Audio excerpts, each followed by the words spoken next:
Welcome to Sweet Life Beat Life. We hope this video helps. In this video, I will explain how to self-study app physics C mechanics, easy method. Begin by mapping a study calendar that breaks the course into topics per week and slots 2 practice sessions.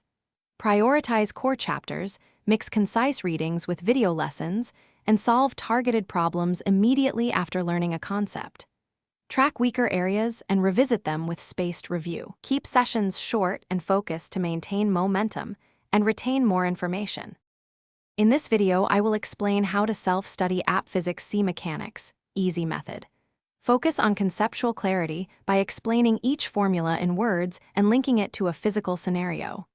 Sketch problems before algebra, highlighting forces, displacement, and constraints to reduce mistakes.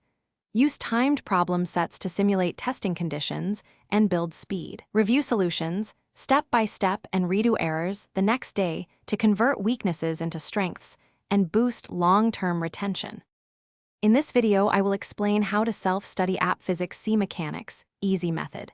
Quick recommendation: subscribe and like if this video is helping you. It really supports the channel. Also, on another note, Bento Box make meal prep easy with these leak-proof containers I used during marathon study sessions. They kept lunches fresh and stress low. Check the description for the link and other deals, and now let's get back to the video. In this video, I will explain how to self-study app physics C mechanics, easy method. Commit to regular timed problem practice and treat mistakes as guided feedback instead of failure. After each set, write full solutions from memory and note recurring error patterns like sign mistakes or unit slips.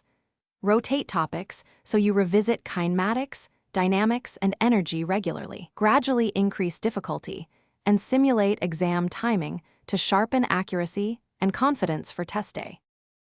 Thanks for watching. Consider subscribing if we helped you.